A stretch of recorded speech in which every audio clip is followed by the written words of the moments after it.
Selamat bergabung kembali dengan mata kuliah TF3202 Fisika Bangunan. Pada segmen keempat dari minggu kelima ini, kita akan mempelajari tentang kinerja sistem refrigerasi bagian kedua. Pada segmen sebelumnya, kita telah mempelajari prinsip-prinsip perhitungan kinerja refrigerasi dengan menggunakan kata Moye atau pH.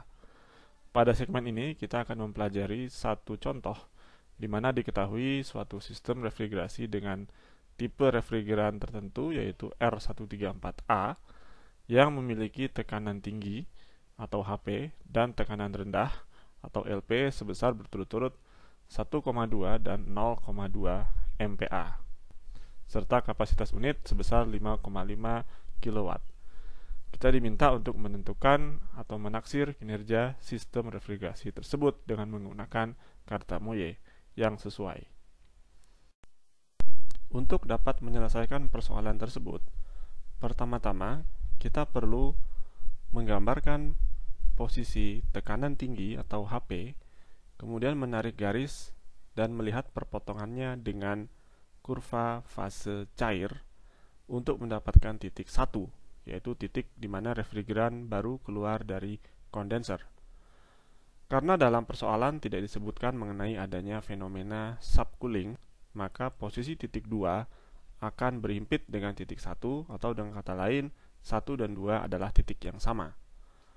Kemudian dari titik 2 kita menarik garis lurus tegak ke bawah sedemikian sehingga berpotongan dengan garis LP atau tekanan rendah untuk mendapatkan titik 3, yaitu titik di mana refrigeran keluar dari katup ekspansi dan akan memasuki evaporator. Dari titik 3 kita menarik garis mendatar sampai berpotongan dengan kurva fase gas untuk mendapatkan titik 4, yaitu titik di mana refrigeran keluar dari evaporator dan mengalami perubahan fase yang awalnya cair menjadi gas karena mengalami proses evaporasi. Kemudian dalam persoalan juga tidak disebutkan mengenai adanya fenomena superheating, maka titik 5 pun akan berhimpit dengan titik 4 atau 4 dan 5 adalah titik yang sama. Kemudian dari titik 5 refrigeran memasuki kompresor untuk mengalami proses kompresi yang diasumsikan bersifat isentropik atau berada dalam keadaan entropi yang sama.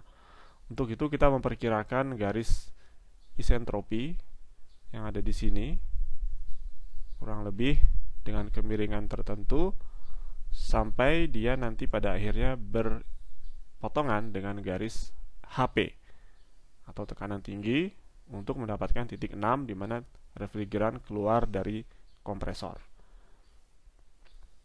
Setelah mendapatkan seluruh titik yang relevan dalam siklus refrigerasi, maka kita kemudian dapat menentukan parameter-parameter kinerja refrigerasi yang diinginkan.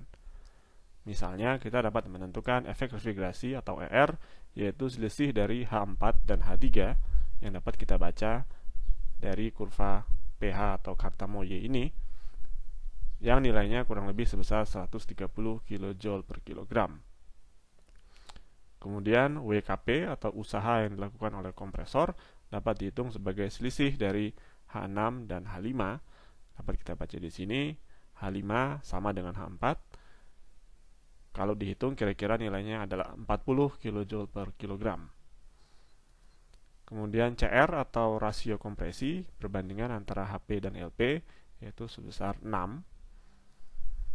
Kemudian laju aliran massa refrigeran atau M dot dapat kita hitung dari perbandingan antara Q dot EV atau kapasitas unit dengan efek refrigerasi ER yang sudah kita hitung pada bagian pertama yang ada di sini.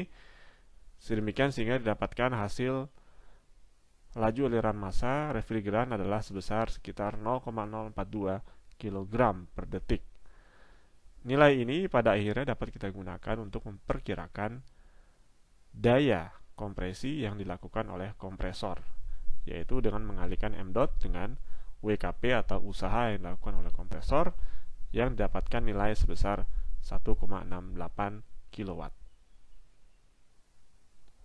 Kemudian yang terakhir, COP atau koefisien kinerja sistem dapat kita hitung sebagai perbandingan antara manfaat yang didapat, yaitu Q.EV, dengan usaha yang dilakukan, yaitu W.Kp, atau dapat pula kita membandingkan secara langsung H4 dikurangi H3 dengan H6 dikurangi H5, yaitu sebesar 3,25.